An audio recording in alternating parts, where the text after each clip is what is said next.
hello friends की खबर good evening आपनालोक সকলোকে মোৰ আন্তৰিক অভিনন্দন জনাইছো দে আজি মই এটা আকো নতুন ৰেচিপি লৈ আইছো আপোনালোকে ৰেচিপিটো দেখিয়ে নিশ্চয় গম পাইছে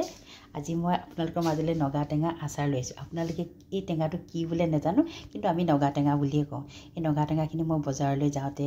হাফ কেজি লৈ আহিছিলো আৰু এইখিনি মই ভালদৰে ধুই পানীটো অলপ মানে ৰ'দত দি মানে শুকুৱাই লৈ আকৌ এইখিনি মই এটা বাউলত লৈছো আৰু বাউলত লোৱাৰ পিছতে মই এইখিনি অলপমান নিমখ দি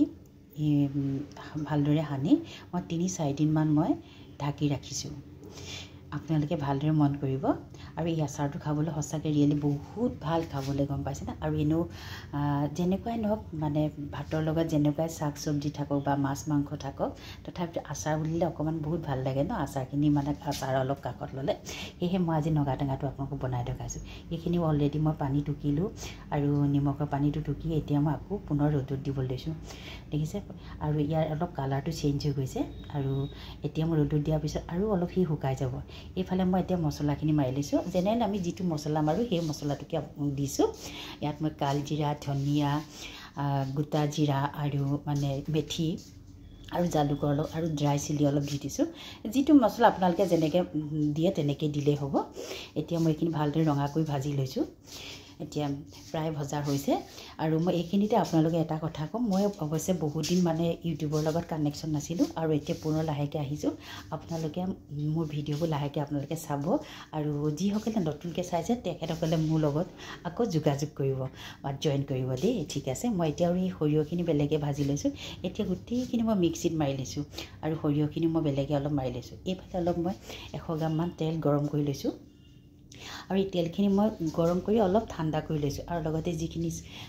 মছলা মাৰি লৈছিলো মিক্সিত এতিয়া সকলোখিনি মই নগা টেঙাখিনি ওপৰত দি দিছো আৰু ইয়াৰ ওপৰত আকৌ ৰেড চিলি অলপ তাৰ পিছতে হালধি অলপ হিং অলপ এনেকৈ নিমখ অলপ যেনে যিটো দিব লাগে তেনেকৈ মই দিছো আৰু অলপ ভিনেগাৰ অলপ দিছো দেই এইখিনিতে ভালদৰে মই মিক্স কৰিছো আৰু মিক্স কৰাৰ পিছত দেখিছে এতিয়া গুটি সম্পূৰ্ণ মছলাখিনি মিক্স এতিয়া মই ইয়াৰ ওপৰত দেখিছে কালাৰ কিমান ধুনীয়া হৈছে ইয়াৰ ওপৰত মই এতিয়া সেই গৰম কৰি থোৱা সেই মিঠাতেলখিনি দি দিছো এতিয়া মিঠাতেলখিনি দি দিয়াৰ পিছত ভালদৰে মিক্স কৰিব লাগে এতিয়া প্ৰায় মছলা হৈ মানে আচাৰটো হৈ গৈছে আৰু মই দেখিছে ইয়া বটল এটা লৈছো বেছি নহয় আধা কেজি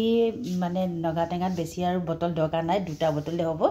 আৰু এতিয়া মই কি কৰিছো অলপ কালাৰটো মানে ভাল হ'বৰ কাৰণে মই কি কৰিছো এই অলপ গৰম মিঠাতেল যিখিনি ঠাণ্ডা কৰিছো তাত অলপ মই ৰেড চিলি পাউডাৰটো দি এতিয়া আকৌ ওপৰতে অলপ ছিটিয়াই দিছো দেখিছে এতিয়া কালাৰটো আহি গৈছে দেখিছে এনেদৰে বনাই থলে মানে কি আচাৰটো যেতিয়া কালাৰটো মানে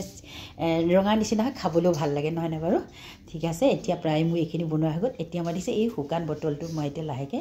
গ্লাছৰ বটলটো লাহেকৈ মই নগা টেঙাখিনি ভৰাই লৈছো আৰু এইখিনি আপোনালোকে ৰ'দত নিদিয়াকৈ একদম আৰামছে খাব পাৰিব আৰু মন গ'লে হয়তো আপোনালোকে ৰ'দত দিব পাৰে মই কিন্তু আচাৰ প্ৰায় ৰ'দত নিদিওঁৱে মই নিদিয়াকৈ মই এনেকৈ বনাওঁ দেখিছে কালাৰ কি ধুনীয়া সুন্দৰ হৈছে আপোনালোকে এনেকৈ ট্ৰাই কৰি চাবচোন মোৰ পদ্ধতিত আজিলৈ আহোঁ আকৌ পুনৰ লগ পোৱা প্ৰতিশ্ৰুতি বাই বাই